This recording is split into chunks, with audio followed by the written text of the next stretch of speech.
The radio intercept was logged at 0214, 500. That was the number the militia commander used in his own transmission, on his own frequency, in a broadcast he did not know was being monitored by anyone other than his own subordinates. He was not exaggerating for the benefit of an audience. He was issuing a tactical disposition order. 500 men, positioned across a 12-kilometer cordon in the Jabal Hamrin ridgeline, northeast of Tikrit, in a formation that the subsequent signals analysis would describe as competent, disciplined, and consistent with a commander who had studied the terrain and understood where the approach routes funneled. The SAS element in the valley below numbered 8. The ratio was 62-1. The coalition liaison officer who monitored the intercept in real time described the moment in testimony given 14 months later under conditions of anonymity. He said the senior operator was sitting on an ammunition crate, cleaning the feed mechanism of a Minimi with a rag that had already been used for something else. The liaison officer relayed the intercept. He relayed the number. He relayed the disposition. The operator did not look up. He asked one question. It was not about the number. It was not about the disposition. It was about the wind direction at the eastern ridgeline at first light. The liaison officer answered. The operator went back to the feed mechanism. What happened over the next 11 hours in that valley has never been discussed publicly by any participant, and the full operational record was classified within 96 hours by 2 separate institutional authorities, the British Special Forces Directorate and the American Combined Joint Special Operations Task Force, for reasons that, as the available documentary fragments suggest, were not entirely identical. This is a reconstruction from those fragments. The account is not complete. It cannot be complete by definition. This is not a story about luck. The specific documentary sources that survive are limited in number and uneven in classification status. The primary operational record, the after-action report filed by the SAS element's troop commander under a reference number that has never appeared in any publicly accessible registry, remains classified at a level that has not been revised since its original filing in the spring of 2004. No portion of this document has been released under any Freedom of Information mechanism in any jurisdiction. Its existence is confirmed only by cross-reference. 3 separate American reports filed in the same 72-hour window cite a British operational summary by reference number, and that reference number does not correspond to any document in the declassified record. What does survive, in fragmentary form, is the material that accumulated around the operation in other people's filing systems. The American Combined Joint Special Operations Task Force maintained its own parallel reporting structure, and the liaison architecture between British and American special operations elements in northern Iraq during this period required that certain operational notifications be filed in both systems simultaneously. These notifications were not full operational reports. They were compressed summaries, timestamps, grid references, personnel counts, and single-sentence outcome descriptions designed to prevent fratricide and deconflict airspace, not to document tactical methodology. 7 of these notifications, covering a 48-hour window, were released in a partially redacted batch in 2011 as part of a broader FOIA response that appears to have been processed by an analyst who did not recognize their significance. The second source is the testimony of the coalition liaison officer. This testimony was given in the context of a lessons learned review conducted by a division-level headquarters 14 months after the events in question. The review was not focused on the SAS operation specifically. It was focused on the broader question of coalition interoperability in the northern sector, and the liaison officer's account of the operation appears as a subsection of a longer deposition that dealt primarily with communications protocols and frequency management procedures. The subsection is 4 pages. It is the most detailed surviving account of the operation from any non-SAS source.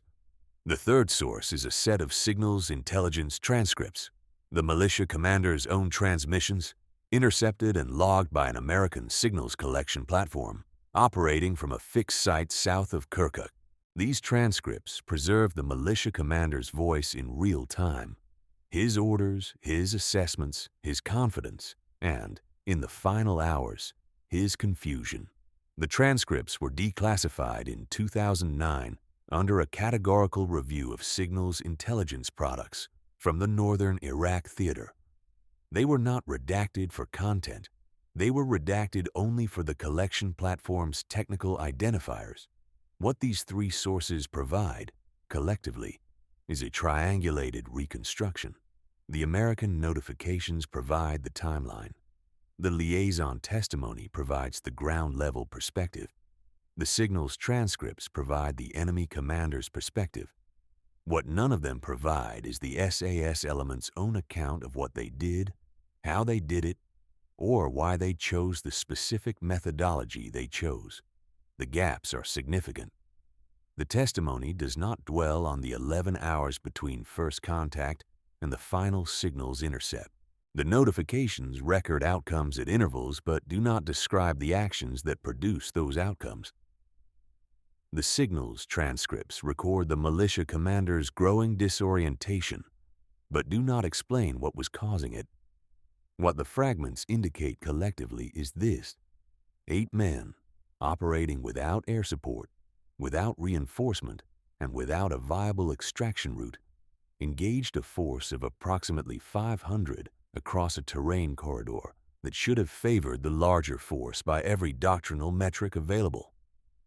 The Coalition Command Assessment filed 6 hours before the operation began described the SAS element's position as untenable. That assessment was signed by a colonel with 22 years of operational experience. The colonel's name appears in the available record only as a signatory. His assessment, however, is preserved in full. Colonel James Whitford had commanded infantry formations in 3 theaters before his assignment to the Combined Joint Special Operations Task Force Liaison Architecture in late 2003. His operational experience was not theoretical. He had planned and executed battalion-level operations in environments that shared the specific characteristics of the Jabal Hamrin corridor: restricted terrain, limited observation, and an adversary with local knowledge that no amount of satellite imagery could fully replicate. He had lost men in those environments. He understood what restricted terrain did to small units without fire support. His assessment of the SAS element's position was not careless. It was, by the doctrinal standards he had spent 2 decades mastering, correct. The assessment cited 4 factors. First, the terrain. The Jabal Hamrin ridgeline runs roughly northwest to southeast, and the valley floor where the SAS element was positioned offered 3 viable approach routes, 2 from the north and 1 from the east. All 3 routes were within the militia's known operational area. The ridgeline itself provided elevated observation positions that the militia had occupied for weeks. The SAS element, positioned on the valley floor, was observable from at least 4 of those positions during daylight hours. Second, the force ratio, 500 to 8.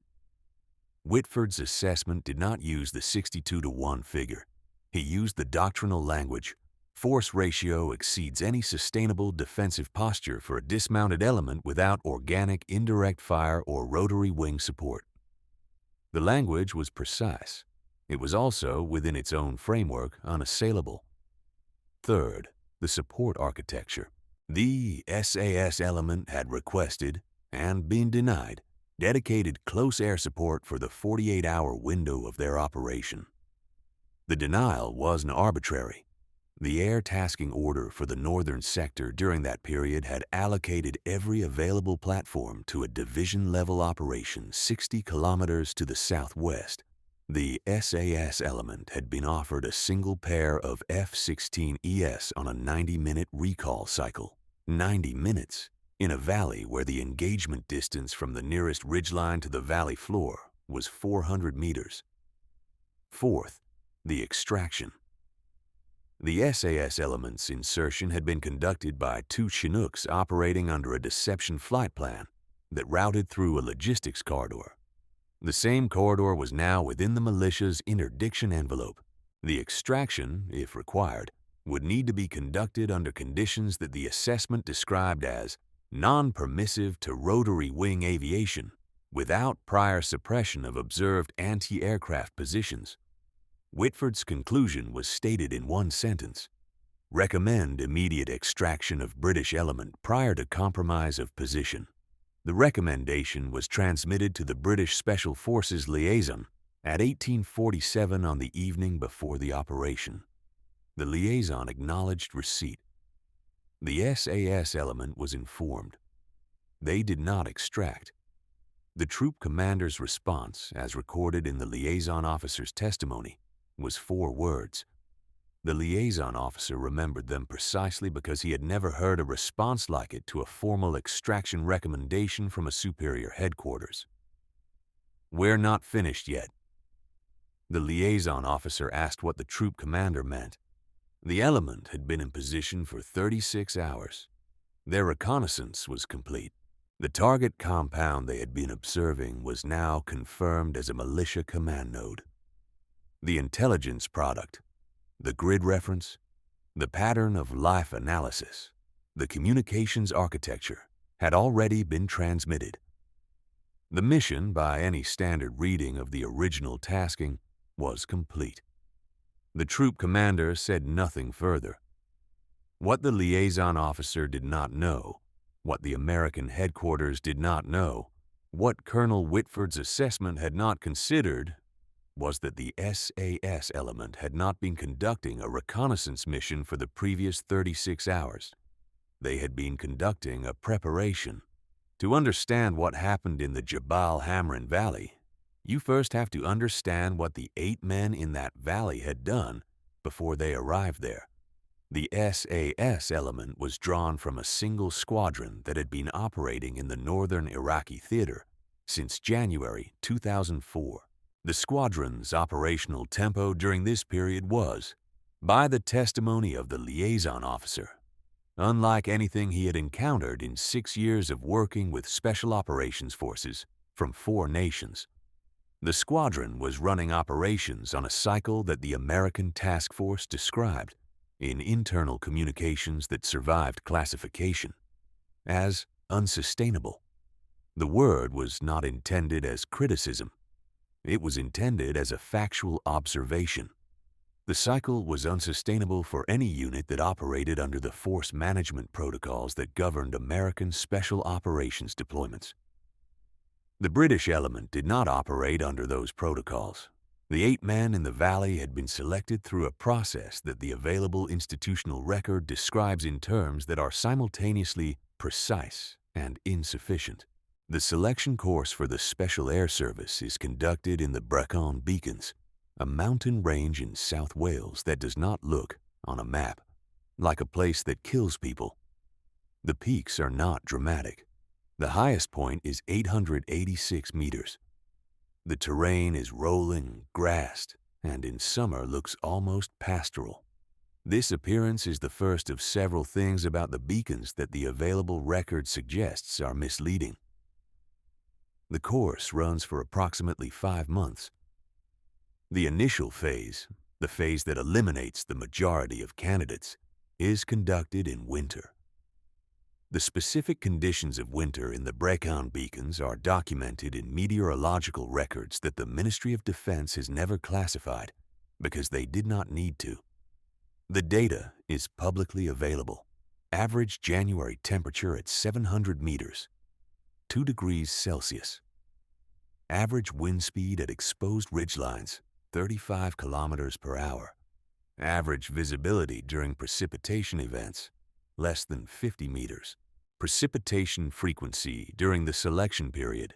The available meteorological data for the Seney Bridge training area indicates measurable precipitation on approximately 22 of every 30 days during the January to March window, The candidates navigate alone.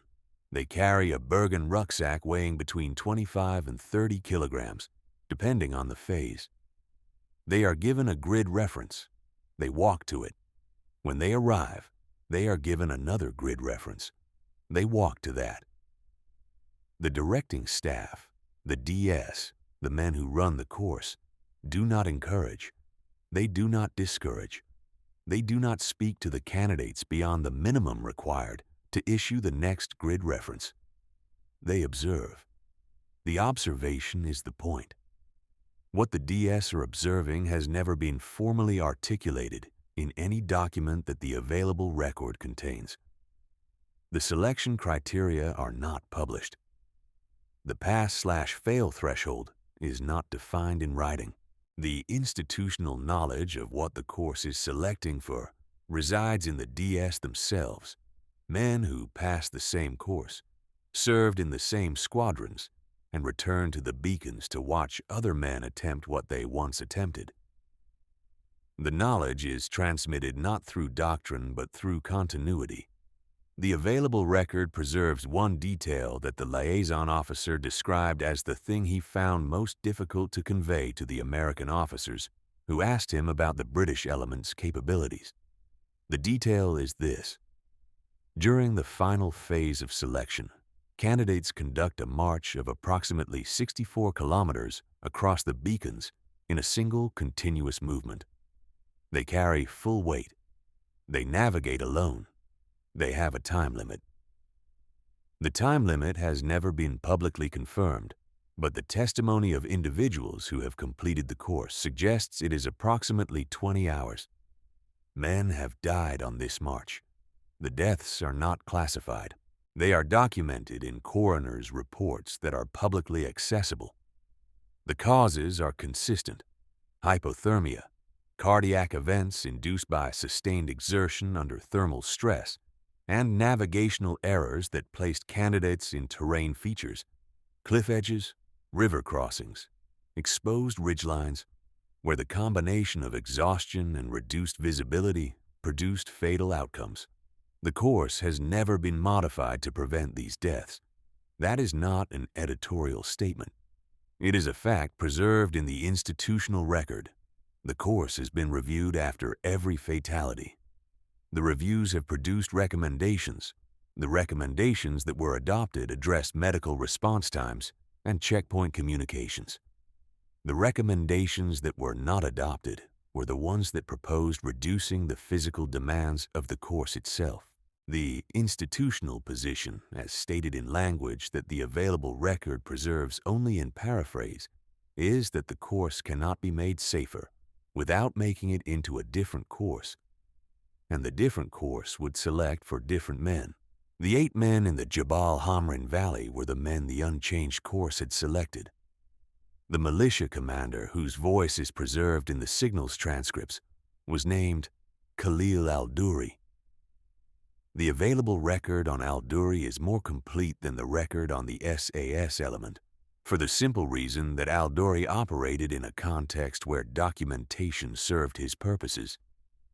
He maintained communications with a network that extended from Tikrit to the Syrian border. He used those communications to coordinate, to recruit, and to project authority. The signals collection platforms that monitored his network had been building a pattern of life profile on al-Duri for 11 months before the events in the Jabal Hamrin Valley. The profile described a man who was not improvising. Al-Duri had been a captain in the Iraqi Army's 5th Mechanized Division before the 2003 invasion. His unit had been stationed in the Jabal Hamrin region for 3 years before the war. He knew the terrain not as a map reader, but as a man who had walked it, driven it, and positioned observation posts on its ridgelines for 36 months. When the Iraqi army dissolved in April 2003, al-Duri did not leave the area. He did not go to Baghdad. He did not attempt to negotiate with the Coalition Provisional Authority. He stayed in the hills he already knew and began assembling a militia from the men who had served under him and from the tribal networks that had supplied his unit's auxiliary forces for years. By the spring of 2004, the American Intelligence Assessment of Al-Duri's network described it as the most operationally capable militia formation in the northern Jabal Hamrin sector. The assessment was based on 3 data points. First, Al-Duri's network had successfully ambushed 2 American convoy movements in the preceding 4 months, killing 7 soldiers and destroying 3 vehicles. Second, Al-Duri had demonstrated the ability to concentrate forces, to move men from dispersed positions to a single point of engagement within a time frame that indicated pre-position logistics and rehearsed movement protocols. Third, Al-Duri's communications discipline, while not perfect, was significantly better than that of other militia formations in the sector. He used couriers for sensitive planning. He used radio only for execution phase coordination. He changed frequencies on an irregular but non-random schedule.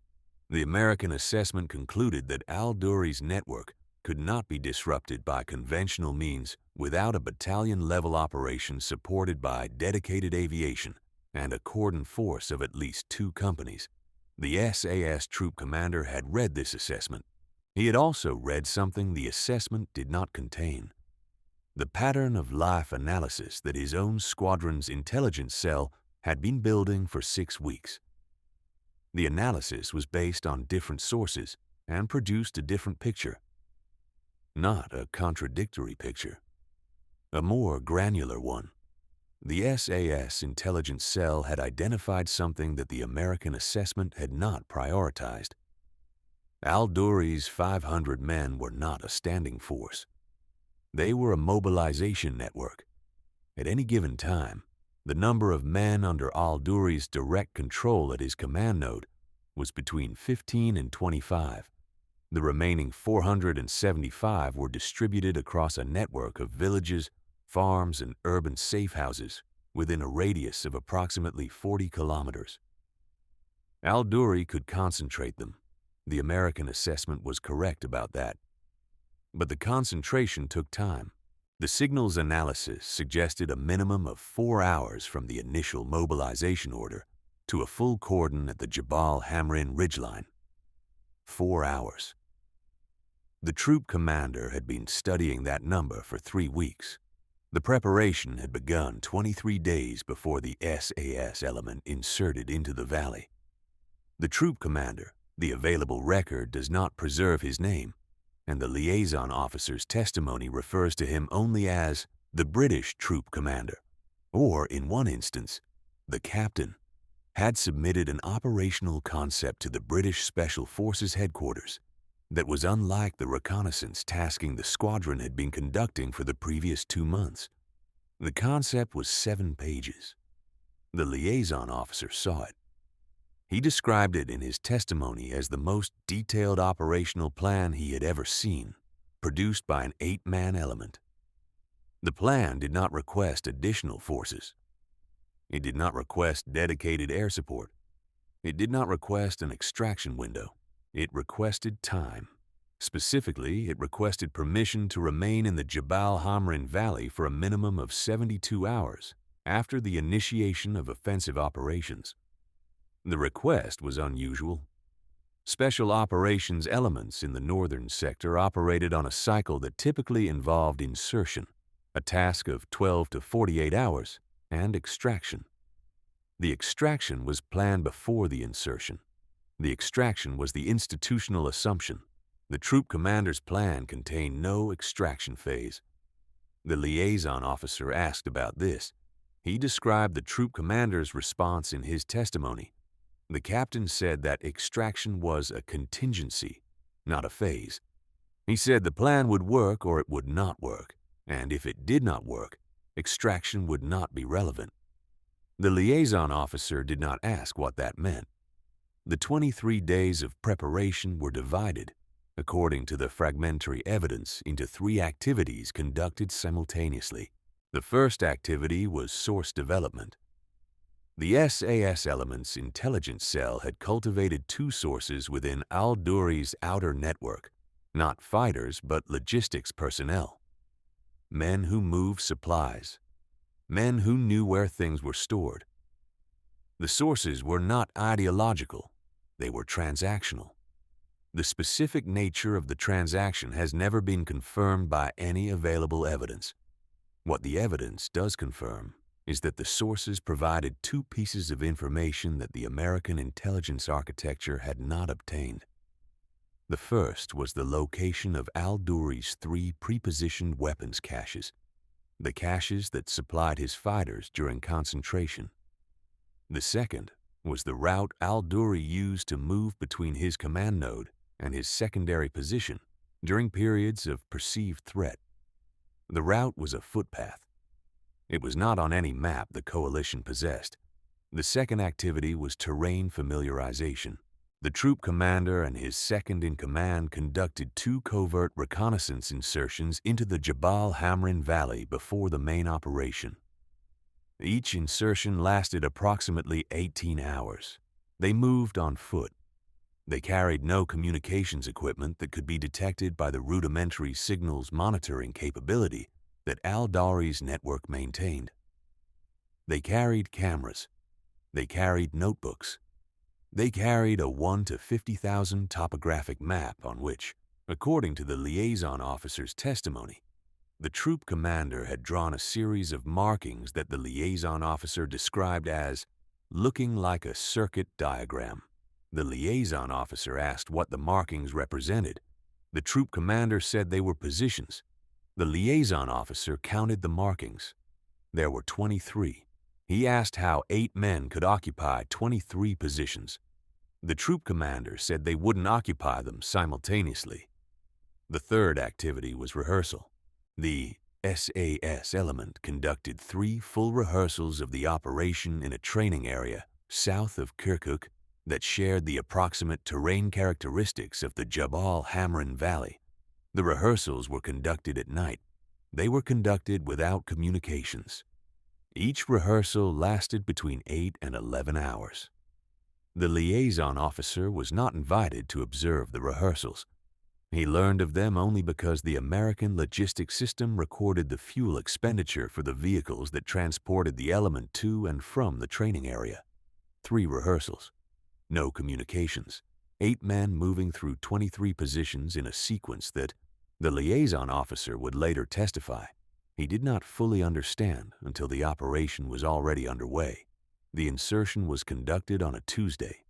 2 Chinooks, a deception flight plan. The element was on the ground by 2200. By 2214, the Chinooks were 40 kilometers south and descending into the logistics corridor. By 2230, the 8 men had split into 4 pairs and begun moving to their initial positions. By midnight, they were invisible. The first 20 hours in the valley were silent. The SAS element did not transmit. The American notifications for this period contain only the insertion timestamp and a single status update transmitted by the liaison officer at the British Special Forces headquarters, who had received a prearranged signal, a single satellite text burst of 4 characters, confirming that the element was in position and the operation was proceeding as planned. The 4 characters were not preserved in the available record. The liaison officer's testimony confirms only that they were received and that they corresponded to a prearranged code indicating that the element had reached its initial positions without compromise. What the element was doing during those 20 hours is not documented by any source available to this reconstruction. The American notifications contain nothing. The liaison testimony contains nothing. The signal's transcripts contain nothing because al-Duri's network had no reason to transmit. They did not know the SAS element was in the valley. The available evidence permits only inference. The operational concept, as described by the liaison officer, called for an initial observation phase of 24 to 36 hours, during which the element would confirm the intelligence picture, verify the location of the command node, confirm the pattern of life at the weapons caches, and identify the footpath route that the sources had described. The silence was the observation phase. It ended at 1814 on the second day. The signal's transcript for 1814 on the second day records the first indication that Al-Duri's network was aware of a problem. The transmission was not from Al-Duri himself. It was from a subordinate positioned at an observation post on the eastern ridgeline, one of the 4 positions that Colonel Whitford's assessment had identified as providing observation over the valley floor. The subordinate reported to Al-Duri that he had heard gunfire, not sustained gunfire. 2 shots, spaced approximately 4 seconds apart, from somewhere in the valley below, but the echoes off the ridgeline walls made it impossible to determine the precise location. Al-Duri's response, preserved in the transcript, was measured. He asked how many shooters. The subordinate said he could not determine. Al-Duri asked if there was any visual contact. The subordinate said no. Al-Duri told him to continue observing and report any further activity. At 1831, a second observation post, this one on the northern ridgeline, reported hearing what the transcript describes as a single detonation, small, possibly a grenade. At 1844, Al-Duri issued his first mobilization order. The order was transmitted on his primary frequency to 4 subordinate commanders. The order directed them to begin moving fighters to pre-designated concentration points along the Jabal Hamrin ridgeline. The order specified that the concentration was precautionary. Al-Duri did not yet know what was in the valley. He knew only that something was. At 1907, the Eastern Observation Post reported again. The subordinate's voice, as preserved in the transcript, had changed. The signals analyst who processed the transcript noted this in a marginal annotation. Speaker's cadence has increased. Possible stress indicators. The subordinate reported that he had observed movement on the valley floor. 2 figures moving south, approximately 600 meters from the base of the eastern ridgeline.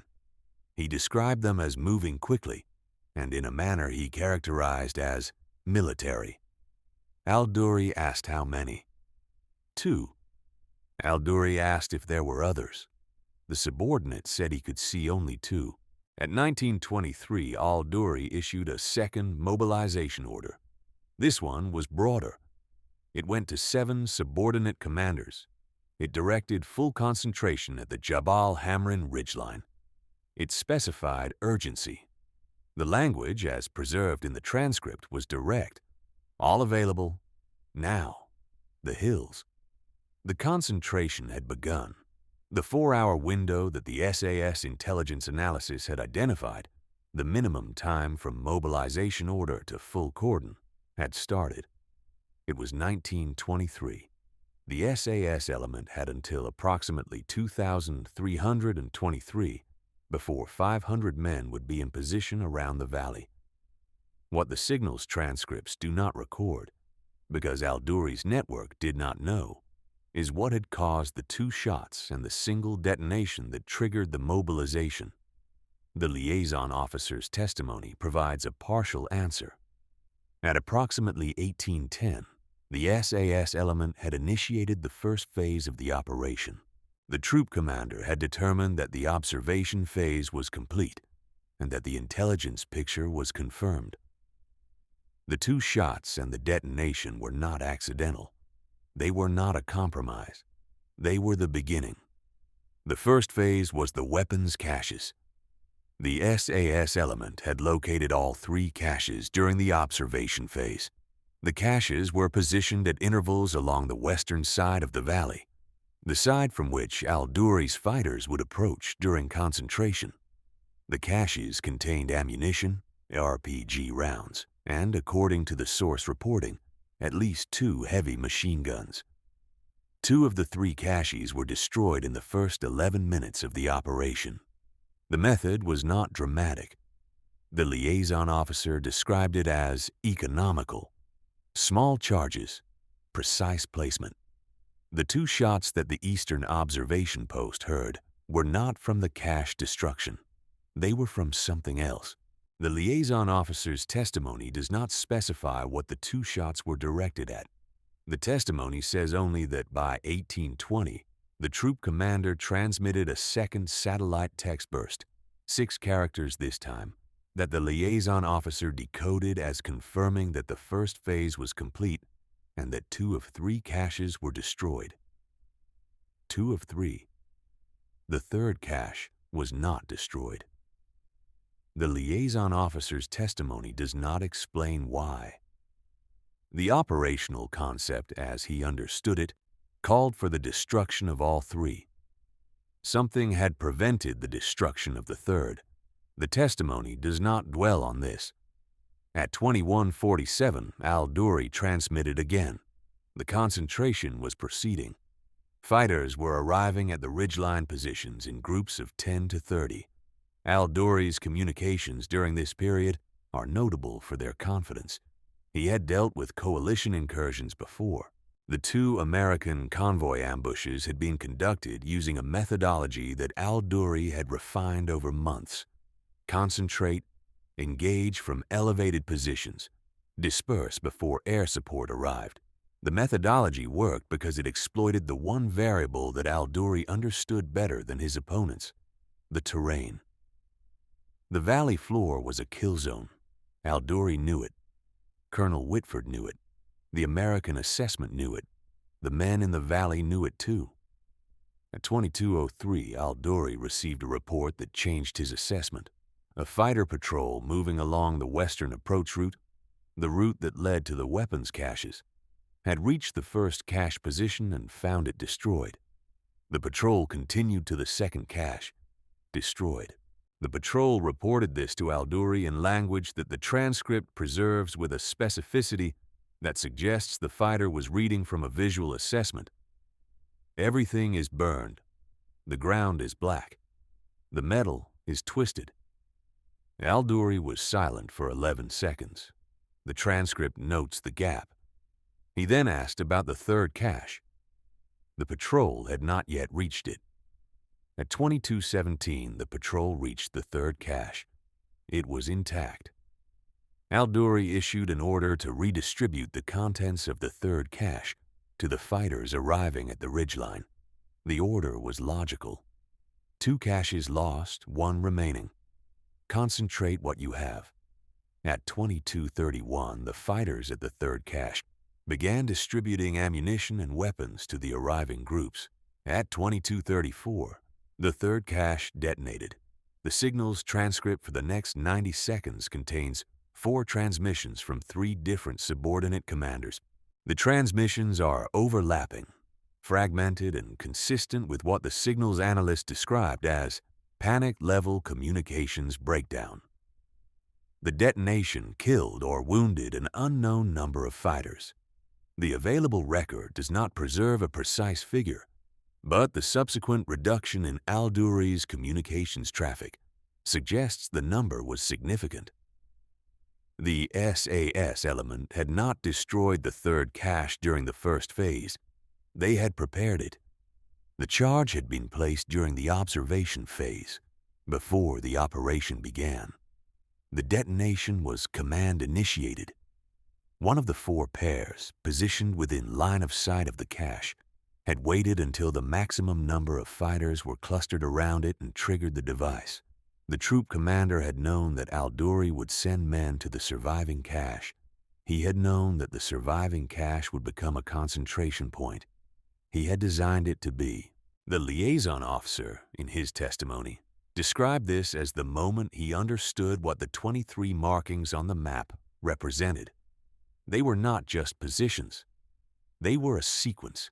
The next 4 hours are the period for which the available record is most fragmentary and most difficult to reconstruct. The American notifications for this period contain 5 entries.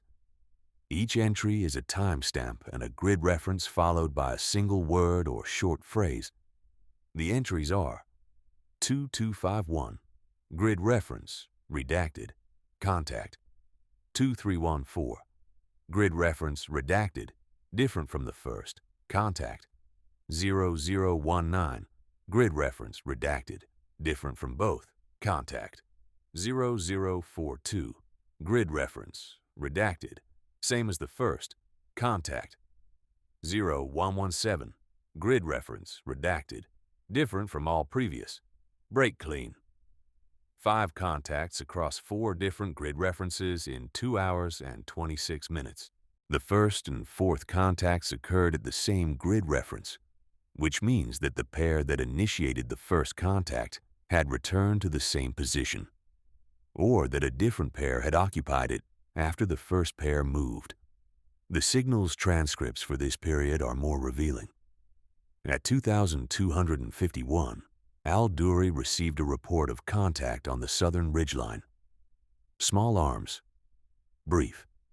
The fighters at the contact point reported engaging 2 figures who had fired from a concealed position, hit one fighter, and then disappeared into the terrain before the responding force could close. Al-Duri directed a squad to pursue. At 2308, the pursuing squad reported that they had found nothing. The 2 figures had vanished. The squad leader described the terrain as impossible. Dense scrub, broken ground, and visibility under 30 meters in the darkness. At 2314, a second contact. This one on the northern ridgeline. Different location. Same pattern. Brief engagement. Accurate fire. Immediate withdrawal before the responding force could fix the position. Al-Duri's voice in the transcript at 2316 is the first indication that his confidence was eroding. He asked a question he had not asked before. How many are there? No one answered. At 2319, Al-Duri issued an order that the signals analyst flagged as tactically significant. He directed all fighters on the ridgeline to hold their positions and not pursue any further contacts. The order was defensive. Al-Duri was no longer trying to find the SAS element. He was trying to hold his cordon. At 0019, a third contact, western approach route. The same route the fighter patrol had used to reach the weapons caches. The contact was not a firefight. It was a single shot. One fighter was hit. The shot came from a position that the responding fighters could not identify.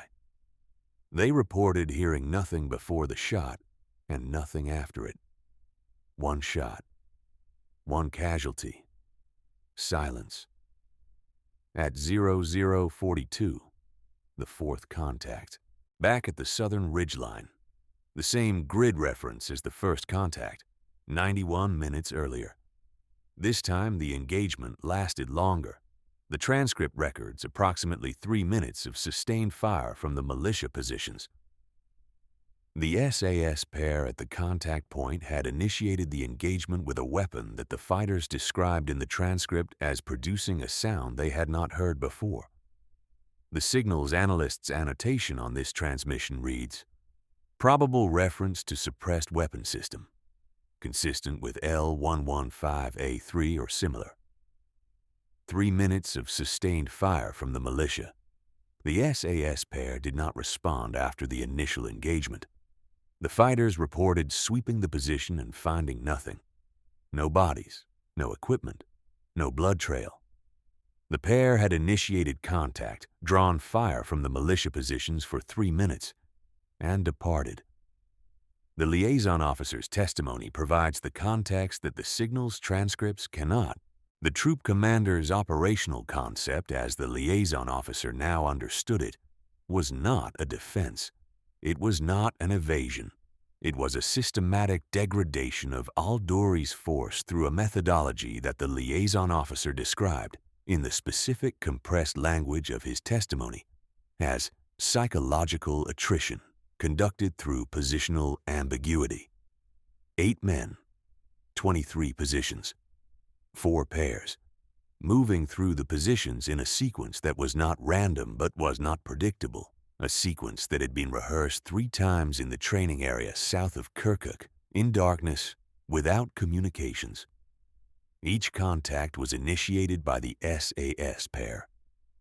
Each contact lasted less than 3 minutes. Each contact produced militia casualties. The available evidence suggests between 1 and 4 per engagement. Each contact was followed by immediate withdrawal to the next position in the sequence. The militia could not pursue because the terrain favored the smaller, faster element. The militia could not fix the SAS positions because the positions changed after every contact. The militia could not determine the size of the force they were facing because the contacts occurred at different points on the ridgeline simultaneously, or appeared to. Al-Duri's 500 men were searching for ghosts. At 0117, the 5th American notification recorded "break clean" at a grid reference that did not correspond to any of the previous contact points. The signal's transcripts for the period between 0117 and 0300 record a progressive collapse of Al-Duri's command authority. At 0124, a subordinate commander on the eastern ridgeline transmitted that 3 of his fighters had been wounded by fire from a position they could not locate.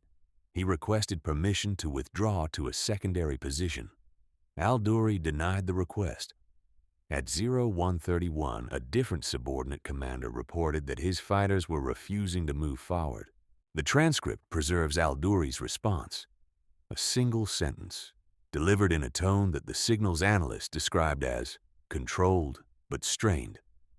The sentence was an order to advance. The fighters did not advance. At 0147, Al-Duri made the transmission that the signals analyst flagged as the operational turning point. He contacted a subordinate commander who had not yet been engaged, a commander positioned on the northern ridgeline with approximately 60 fighters.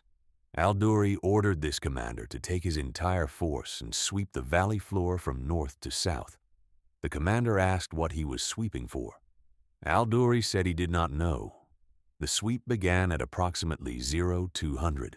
60 fighters moving in a line across the valley floor, spaced at intervals of approximately 10 meters, advancing south through terrain that was flat enough to provide reasonable visibility under the quarter moon, but broken enough. Irrigation ditches, low stone walls, scattered scrub, to conceal a man lying prone. The sweep covered approximately 2 kilometers in 40 minutes. They found nothing. At 0241, the sweep commander reported to Al-Duri that the valley floor was clear. No contacts, no sign of any force. Al-Duri acknowledged. At 0247, a contact erupted behind the sweep line, north of the 60 fighters who had just swept south. The contact was on the valley floor, the same valley floor that had just been cleared. 2 SAS operators engaged the sweep force from a position that the sweep had already passed. The signal's transcript for 0247 to 0253 is the most chaotic in the entire record. 6 simultaneous transmissions, the sweep commander shouting for his fighters to reverse direction. A subordinate commander on the ridgeline reporting that he could see muzzle flashes on the valley floor, but could not determine which flashes were friendly. Al-Duri attempting to regain control of the frequency. A fighter screaming something that the transcript renders as unintelligible. At 0253, the contact ceased. The 2 operators had disappeared again. At 0301, Al-Duri transmitted the message that the liaison officer, in his testimony, described as the moment he knew the operation had succeeded. Al-Duri's transmission was addressed to all subordinate commanders simultaneously. It was broadcast in the clear. No frequency change, no attempt at communication security. The transmission was 5 words. Pull back to the villages. He was withdrawing. 500 men. A 12-kilometer cordon. An elevated position on terrain he had known for years. Against 8 men he had never seen. He was withdrawing because he did not know what he was fighting. The signals analyst's final annotation on the transcript reads, "Network Command Authority appears to have assessed that the opposing force exceeded his capacity to engage effectively. Assessment appears to have been based on the geographic distribution and frequency of contacts, rather than on any direct observation of opposing force strength. Actual opposing force strength, 8 personnel." The operation did not end with Al-Duri's withdrawal. The troop commander had anticipated the withdrawal. It was, according to the liaison officer's testimony, the intended outcome of the first phase of the night's engagement. The positional ambiguity, the sequential contacts, the cache detonation. All of it was designed to produce exactly what it produced. A militia commander who believed he was facing a force large enough to justify withdrawal, pulling his men back along routes that he considered safe because they led to villages he controlled. The routes led through terrain that the troop commander had walked twice during the reconnaissance insertions. The 23 positions on the map were not all contact positions. Some of them were ambush positions along the withdrawal routes.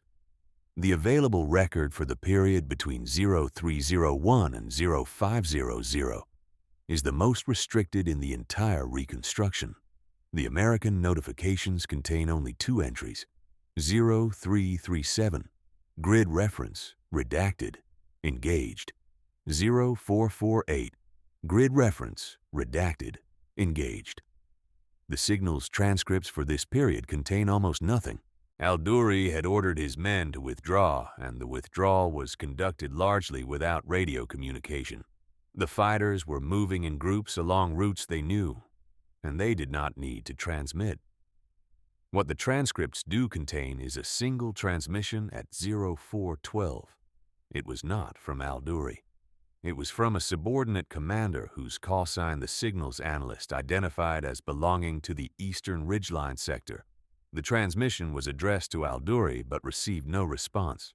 The subordinate reported that his group had been hit while moving through a wadi approximately 3 kilometers east of the valley.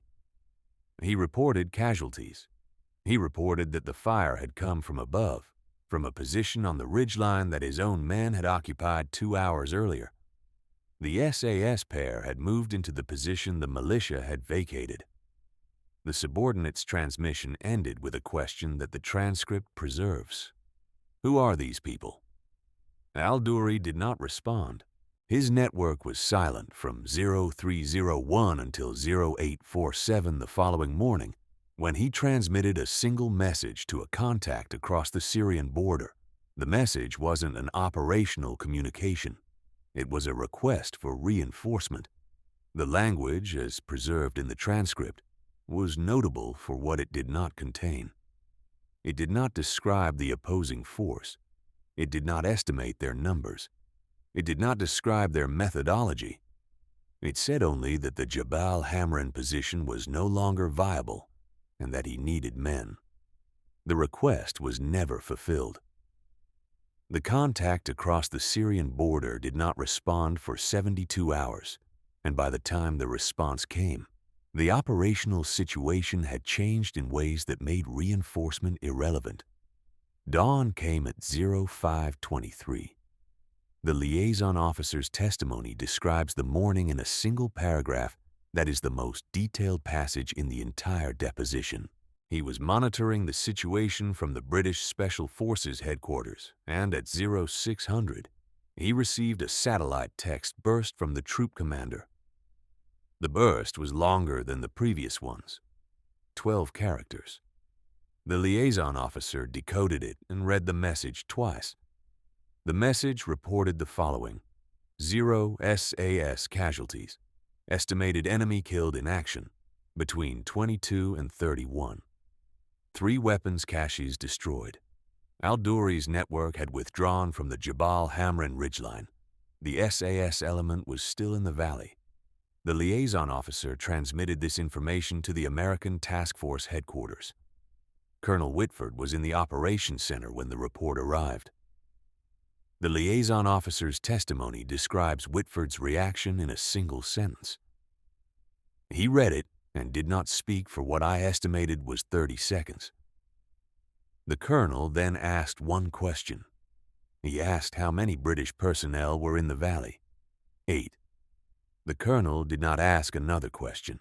At 0730, the American Task Force commander authorized the reallocation of a pair of F-16 from the division-level operation to provide on-call close air support for the SAS element. The authorization was transmitted with a priority code that the liaison officer had not seen used for a British element before. The SAS element did not use the F-16S.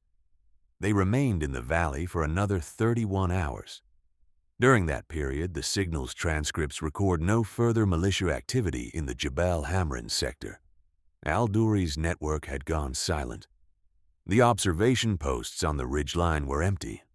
The weapons caches were destroyed. The footpath between the command node and the secondary position, the path that was not on any coalition map, was now marked on the troop commander's 1 to 50,000 topographic sheet. The element was extracted by Chinook at 14:30 on the third day. The extraction was uneventful. The valley was empty. The accounting, as preserved in the fragmentary record, is this. The SAS element numbered 8 men. They carried personal weapons, belt-fed light machine guns, a suppressed precision rifle, demolition charges, and enough ammunition and water for 72 hours of sustained operations. They did not carry body armor. The liaison officer's testimony notes this without comment. The opposing force numbered approximately 500, positioned across a 12-kilometer cordon on terrain that provided elevated observation and multiple approach routes. The opposing force possessed crew-served weapons, RPGs, and the logistical infrastructure of 3 pre-positioned weapons caches. The opposing force was commanded by a former Iraqi army officer with 3 years of intimate terrain knowledge and a proven operational record against coalition forces.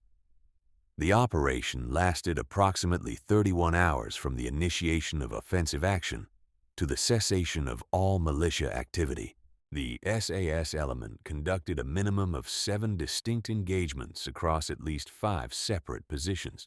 They destroyed 3 weapons caches, one of which was converted into a deliberate anti-personnel device. They inflicted an estimated 22 to 31 killed in action on the opposing force.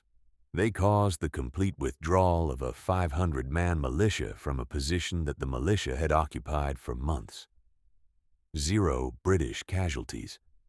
Colonel Whitford's assessment recommend immediate extraction of British element prior to compromise of position was filed in the same system that later received the after-action notifications. The assessment and the notification sit in the same archive. The assessment says the position was untenable. The notifications say the position was held for 31 hours after the assessment was written. No one has amended the assessment. No one has attached a correction. The 2 documents coexist in the same filing system without any notation acknowledging the discrepancy. The liaison officer's testimony ends with a passage that does not concern the operation itself. It concerns a conversation he had with the troop commander 3 days after the extraction. The liaison officer asked the troop commander what he had felt when he received the intercept reporting 500 men on the ridgeline. The troop commander's response, as recorded in the testimony, was brief. He said he had not received the intercept. The liaison officer had relayed it to him on the evening before the operation, but the troop commander said he had already known. His own observation during the 36-hour reconnaissance phase had identified the militia positions on the ridgeline. He had counted the men himself. He had estimated the number at between 400 and 600. The liaison officer asked why he had not mentioned this. The troop commander said it was not relevant to the operational concept. The liaison officer asked what would have been relevant. The troop commander said the wind direction. The operation in the Jebel Hamrin Valley was never discussed at a press briefing. It was never referenced in any public statement by any coalition spokesperson. It was never cited.